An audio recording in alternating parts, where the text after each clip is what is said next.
Video ini menganalisa fundamentalnya saham MPMX.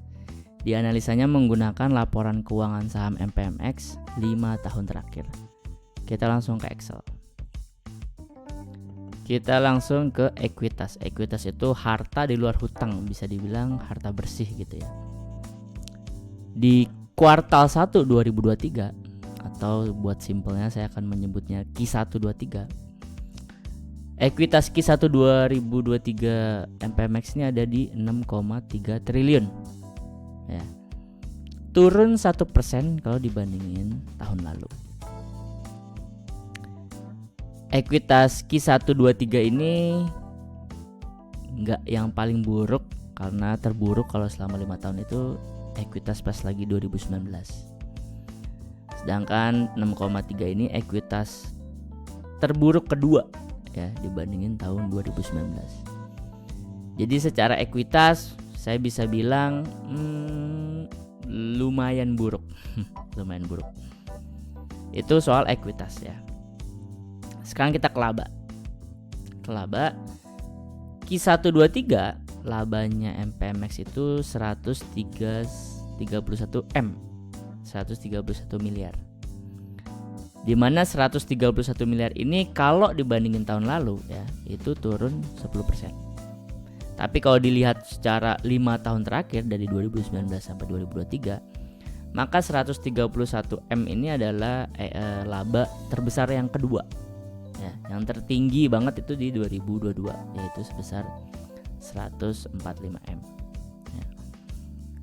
Nah, mungkin Anda ada yang aneh, kok MPMX nih labanya membaik gitu ya dari 2020 sampai 2023 membaik. Tapi kok ekuitasnya kok berkurang gitu ya. Sama kayak Anda punya teman Anda ngaku gajinya tiap tahun naik ya. Labanya naik gitu kalau perusahaan labanya naik. Tapi kok jumlah tabungan di bank teman Anda kok makin tahun makin berkurang gitu. Atau kalau di MPMX ini ekuitasnya kok dari tahun ke tahun kok turun terus gitu ya. Nah itu nanti pembahasannya masuknya ke bisa dicari tahu lewat dividennya gitu ya. Tapi itu nantilah video berikutnya gitu ya. Sekarang video ini kan tadi ngebahasnya fundamental. Nah jadi fundamentalnya MPMX ini bisa disebut ya sedang lah. Ekuitasnya turun tipis-tipis gitu ya setiap tahunnya. Sedangkan labanya meskipun kalau dibandingin tahun 2022 setahun yang lalu turun 10%, tapi setidaknya dari 2020 sampai 2023 labanya tuh meningkat terus ya. 66M, 119M, 145M, terus yang sekarang 131M. Ya jadi bisa disimpulkan fundamentalnya cukup baik, cukup mewah, cukup bagus. Buat yang suka pembahasan fundamental to the point kayak gini, saya minta tolong ke Anda untuk like videonya dan subscribe channelnya. Makin banyak yang ngelakuin dua hal tadi, makin membuat video saya lebih besar kemungkinannya untuk ditemuin oleh orang yang nyari keyword fundamental MPMX di YouTube gitu ya. Terus juga buat yang mau sahamnya dianalisa ya, tulis kode sahamnya di komen. Jangan lupa di enter. Saya kasih waktu 5 detik buat tulis kode sahamnya di komen. 1 2 4 5 3. Oke. Jadi semoga Anda udah tulis kode saham yang mau saya review di video berikutnya. Terus semoga Anda udah pencet like videonya dan juga subscribe channelnya. Sekarang pertanyaan gini. Karena fundamentalnya MTDL per Q1 23 ini cukup bagus, cukup mewah, apakah layak diinvest sekarang juga? Apakah layak dibeli sekarang juga ya buat yang baru mau masuk, buat yang baru mau beli? Jawabannya belum tentu layak. Loh kok belum tentu layak? Jadi gini, layak atau tidaknya sebuah saham diinvest itu ada 3 kriterianya ya dari sudut pandang investor. 1, fundamentalnya gimana? Mewah apa enggak? Apa jangan-jangan seram gitu ya. Valuasinya gimana? Murah apa enggak?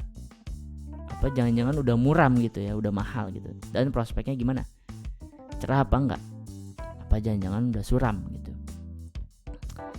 Soal fundamental tadi udah kita bahas, nggak terlalu bagus-bagus banget karena ekuitasnya turun, meskipun ekuitasnya turunnya tipis-tipis gitu ya.